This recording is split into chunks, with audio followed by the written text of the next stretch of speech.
بسم اللہ الرحمن الرحیم۔ السلام علیکم۔ اے پروردگار، ہمیں اتنا صبر دے کہ ہمارے دل ہر حال میں مطمئن رہیں۔ اے مالک، ہمیں اتنا مضبوط بنا دے کہ ہمیں کوئی نہ توڑ سکے۔ اے پروردگار، ہمیں اتنا قریب کر دے کہ کسی اور کی ہمیں ضرورت نہ پڑے۔ یا الہی، ہمیں اپنی اتنی محبت دے کہ کسی اور کی محبت کے لیے نہ ترسیں۔ اے پروردگار اور کریم اور رحیم ہمارے مولا، ہمیں دنیا کی اتنی سمجھ عطا کر دے کہ ہم تیرے ہر فیصلے پر راضی ہو جائیں۔ یا اللہ، ہمیں اتنا نواز دے کہ ہم کسی کے محتاج نہ رہیں۔ پروردگار، ہمیں اپنی یاد میں اتنا مشغول کر دے کہ ہمیں کسی کی یاد نہ ستائے۔ یا الہی، ہمیں اپنا قرب اتنا عطا کر کہ ہمیں دنیا کی چاہ نہ رہے۔ آمین۔ آج انشاءاللہ سورہ القصص کی آیت نمبر 87 سے سٹارٹ کریں گے۔ اس کا ترجمہ اور تفسیر تفہیم القرآن سے بیان کروں گی جو اہل سنت جماعت کے لیے ہے۔ اعوذ باللہ من الشیطان الرجیم، بسم اللہ الرحمن الرحیم۔ اور ایسا کبھی نہ ہونے پائے کہ اللہ کی آیات جب تم پر نازل ہوں تو کفار تمہیں ان سے باز رکھیں۔ اپنے رب کی طرف دعوت دو اور ہرگز مشرکوں میں شامل نہ ہو۔ اس کی تفسیر ہے یعنی ان کی تبلیغ و اشاعت سے اور ان کے مطابق عمل کرنے سے۔ آیت نمبر 88۔ اور اللہ کے سوا کسی دوسرے معبود کو نہ پکارو، اس کے سوا کوئی معبود نہیں ہے۔ ہر چیز ہلاک ہونے والی ہے سوائے اس کی ذات کے۔ فرما روائی اسی کی اور اسی کی طرف تم سب پلٹائے جانے والے ہو۔ اس کی تفسیر ہے یہ مطلب بھی ہو سکتا ہے کہ فرما روائی اسی کے لیے ہے، یعنی وہ اس کا حق رکھتا ہے۔ سورۃ القصص یہاں پہ مکمل ہوئی۔ آگے سورہ العنکبوت آیت نمبر 1 سے سٹارٹ کریں گے۔ یہ صورتوں میں 29 نمبر پر ہے اور یہ مکی صورت ہے اور اس کی ٹوٹل آیات 69 ہیں اور یہ پارہ نمبر 20 میں ہے۔ اعوذ باللہ من الشیطان الرجیم، بسم اللہ الرحمن الرحیم۔ الف لام میم۔ عنکبوت نام آیت نمبر 41 کے فقرہ مثل الذین اتخذوا من دون اللہ اولیاء کمثل العنکبوت سے ماخوذ ہے۔ مطلب یہ ہے کہ یہ وہ صورت ہے جس میں لفظ عنکبوت آیا ہے۔ زمانہ نزول آیت نمبر 56 to 60 سے صاف مترشح ہوتا ہے کہ یہ صورت ہجرت حبشہ سے کچھ پہلے نازل ہوئی تھی۔ باقی مضامین کے اندرونی شہادت بھی اسی کی تائید کرتی ہے کیونکہ پس منظر میں اسی زمانے کے حالات جھلکتے نظر آتے ہیں۔ بعض مفسرین نے صرف اس دلیل کی بنا پر کہ اس میں منافقین کا ذکر آیا ہے اور نفاق کا ظہور مدینہ میں ہوا ہے، یہ قیاس قائم کر لیا کہ اس صورت کی ابتدائی 10 آیات مدنی ہیں اور باقی صورت مکی ہے۔ حالانکہ یہاں جن لوگوں کے نفاق کا ذکر ہے وہ لوگ ہیں جو کفار کے ظلم و ستم اور شدید جسمانی اذیتوں کے ڈر سے منافقانہ روش اختیار کر رہے تھے، اور ظاہر ہے کہ اس نوعیت کا نفاق مکہ ہی میں ہو سکتا تھا کہ مدینہ میں۔ اسی طرح بعض دوسرے مفسرین یہ دیکھ کر اس صورت میں مسلمانوں کی ہجرت کرنے کی تلقین کی گئی ہے، اسے مکہ کی آخری نازل شدہ صورت قرار دے دیا ہے۔ حالانکہ مدینہ طیبہ کی طرف ہجرت کرنے سے پہلے مسلمان حبشہ کی طرف بھی ہجرت کر چکے تھے۔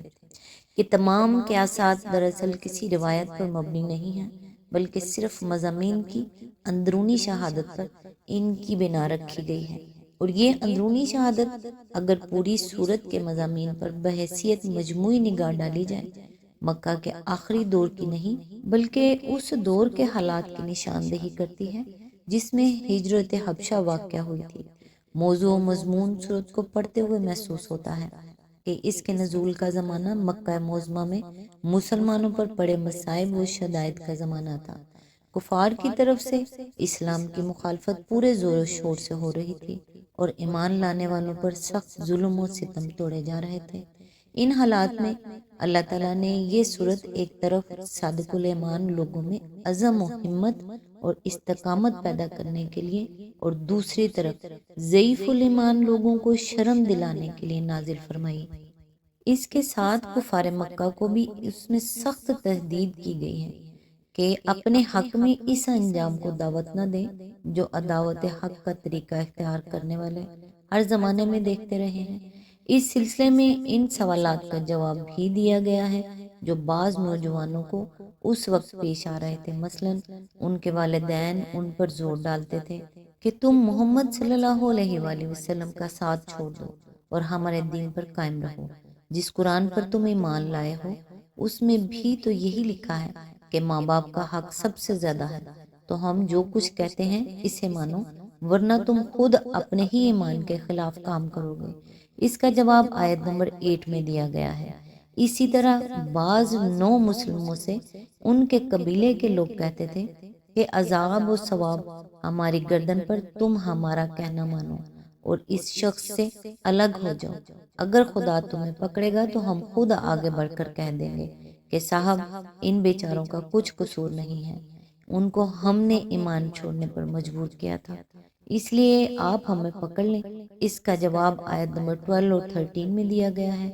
جو قصے اس سورہ میں بیان کیے گئے ہیں ان میں بھی زیادہ تر یہی پہلو نمایاں ہے کہ پچھلے انبیاء کو دیکھو کیسی کیسی سختیاں ان پر گزری اور کتنی کتنی مدت وہ ستائے گئے، پھر آخر کار اللہ تعالیٰ کی طرف سے ان کی مدد ہوئی۔ اس لیے گھبراؤ نہیں، اللہ کی مدد ضرور آئے گی، مگر آزمائش کا ایک دور گزرنا ضروری ہے۔ مسلمانوں کو یہ سبق دینے کے ساتھ کفار مکہ کو بھی ان قصوں میں متنبع کیا گیا ہے کہ اگر خدا کی طرف سے پکڑ ہونے میں دیر لگ رہی ہے تو یہ نہ سمجھ بیٹھو کہ کبھی پکڑ ہوگی ہی نہیں۔ پچھلی تباہ شدہ قوموں کے نشانات تمہارے سامنے ہیں، دیکھ لو کہ آخرکار ان کی شامت آ کر رہی اور خدا نے اپنے نبیوں کی مدد کی۔ پھر مسلمانوں کو ہدایت کی گئی کہ اگر ظلم و ستم تمہارے لیے ناقابل برداشت ہو جائے تو ایمان چھوڑنے کے بجائے گھر بار چھوڑ کر نکل جاؤ۔ خدا کی زمین وسیع ہے، جہاں خدا کی بندگی کر سکو وہاں چلے جاؤ۔ ان سب باتوں کے ساتھ کفار کی تفہیم کا پہلو بھی چھوٹنے نہیں پایا ہے۔ توحید اور معاد دونوں حقیقتوں کو دلائل کے ساتھ ان کے ذہن نشین کرنے کی کوشش کی گئی ہے۔ شرک کا ابطال کیا گیا ہے اور آثار کائنات کی طرف توجہ دلا کر ان کو بتایا گیا ہے کہ یہ سب نشانات اس تعلیم کی تصدیق کر رہے ہیں جو ہمارا نبی تمہارے سامنے پیش کر رہا ہے۔ آیت نمبر 2، کیا لوگوں نے یہ سمجھ رکھا ہے کہ وہ بس اتنا کہنے پر چھوڑ دیے جائیں گے کہ ہم ایمان لائے اور ان کو آزمایا نہ جائے گا؟ اس کی تفسیر ہے جن حالات میں یہ بات ارشاد فرمائی گئی ہے وہ یہ تھے کہ مکہ معظمہ میں جو شخص بھی اسلام قبول کرتا تھا اس پر آفات اور مصائب اور مظالم کا ایک طوفان ٹوٹ پڑتا تھا۔ کوئی غلام یا غریب ہوتا تو اس کو بری طرح مارا پیٹا جاتا اور سخت ناقابل برداشت اذیتیں دی جاتی۔ کوئی دکاندار یا کاریگر ہوتا تو اس کی روزی کے دروازے بند کر دیے جاتے، یہاں تک کہ بھوکوں مرنے کی نوبت آ جاتی۔ کوئی کسی بااثر خاندان کا آدمی ہوتا تو اس کے اپنے خاندان کے لوگ اس کو طرح طرح سے تنگ کرتے اور اس کی زندگی اجیرن کر دیتے تھے۔ ان حالات نے مکہ میں ایک سخت خوف اور دہشت کا ماحول پیدا کر دیا تھا، جس کی وجہ سے بہت سے لوگ تو نبی صلی اللہ علیہ وآلہ وسلم کی صداقت کے قائل ہو جانے کے باوجود ایمان لاتے ہوئے ڈرتے تھے، اور کچھ لوگ ایمان لانے کے بعد جب دردناک اذیتوں سے دوچار ہوتے تو پست ہمت ہو کر کفار کے آگے گھٹنے ٹیک دیتے تھے۔ ان حالات نے اگرچہ راسخ الایمان صحابہ کے عزم و ثبات میں کوئی تزلزل پیدا نہ کیا تھا، لیکن انسانی فطرت کے تقاضے سے اکثر ان پر بھی ایک شدید اضطراب کی کیفیت طاری ہو جاتی تھی۔ چنانچہ اسی کیفیت کا ایک نمونہ حضرت خبان بن ارد کی وہ روایت پیش کرتی ہے جو بخاری، ابو داؤد اور نسائی نے نقل کی ہے۔ وہ فرماتے ہیں کہ جس زمانے میں مشرکین کی سختیوں سے ہم بری طرح تنگ آئے ہوئے تھے، ایک روز میں نے دیکھا کہ نبی صلی اللہ علیہ وآلہ وسلم کعبے کی دیوار کے سائے میں تشریف رکھتے ہیں۔ میں نے حاضر ہو کر عرض کیا، یا رسول اللہ، آپ ہمارے لیے دعا نہیں فرماتے؟ یہ سن کر آپ کا چہرہ جوش اور جذبے سے سرخ ہو گیا اور آپ نے فرمایا، تم سے پہلے جو اہل ایمان گزر چکے ہیں ان پر اس سے زیادہ سختیاں توڑی گئی ہیں۔ ان میں سے کسی کو زمین میں گڑھا کھود کر بٹھایا جاتا تھا اور اس کے سر پر آرا چلا کر اس کے 2 ٹکڑے کر ڈالے جاتے، کسی کے جوڑوں پر لوہے کے کنگے گھسے جاتے تھے تاکہ وہ ایمان سے باز آ جائے۔ خدا کی قسم یہ کام پورا ہو کر رہے گا، یہاں تک کہ ایک شخص صنعاء سے حضر موت تک بے کھٹکے سفر کرے گا اور اللہ کے سوا کوئی نہ ہوگا جس کا وہ خوف کرے۔ اس طرح بھی کیفیت کو ٹھنڈے صبر و تحمل میں تبدیل کرنے کے لیے اللہ تعالیٰ اہل ایمان کو سمجھاتا ہے کہ ہمارے جو وعدے دنیا اور آخرت کی کامرانیوں کے لیے ہیں، کوئی شخص مجرد زبانی دعوے ایمان کر کے ان کا مستحق نہیں ہو سکتا، بلکہ ہر مدعی کو لازماً آزمائشوں کی بھٹی سے گزرنا ہوگا تاکہ وہ اپنے دعوے کی صلاحیت کا ثبوت دے۔ ہماری جنت اتنی سستی نہیں ہے اور نہ دنیا ہی میں ہمارے خاص عنایات ایسی ارزاں ہیں کہ تم بس زبان سے ہم پر ایمان لانے کا اعلان کرو اور ہم وہ سب کچھ تمہیں بخش دیں۔ ان کے لیے تو امتحان شرط ہے، ہماری خاطر مشقتیں اٹھانی ہوں گی، جان و مال کا ضیاع برداشت کرنا ہوگا، طرح طرح کی سختیاں جھیلنی ہوں گی، خطرات، مصائب اور مشکلات کا مقابلہ کرنا ہوگا، خوف سے بھی آزمائے جاؤ گے اور لالچ سے بھی۔ ہر چیز جسے عزیز و محبوب رکھتے ہو ہماری رضا پر اسے قربان کرنا پڑے گا، اور ہر تکلیف جو تمہیں ناگوار ہے ہمارے لیے برداشت کرنی ہوگی۔ تب کہیں یہ بات کھلے گی کہ ہمیں ماننے کا جو دعویٰ تم نے کیا تھا وہ سچا تھا یا جھوٹا۔ یہ بات قرآن مجید میں ہر اس مقام پر کہی گئی ہے جہاں مصائب و شدائد کے ہجوم میں مسلمانوں پر گھبراہٹ کا عالم طاری ہوا ہے۔ ہجرت کے بعد مدینے کی ابتدائی زندگی میں جب معاشی مشکلات، بیرونی خطرات اور یہود و منافقین کی داخلی شرارتوں نے اہل ایمان کو سخت پریشان کر رکھا تھا، اس وقت فرمایا ام حسبتم ان تدخلوا الجنۃ ولما یاتکم مثل الذین خلوا من قبلکم مستهم البأساء والضراء وزلزلوا حتى يقول الرسول والذین آمنوا معه متى نصر اللہ الا ان نصر اللہ قریب۔ سورہ البقرہ آیت نمبر 214۔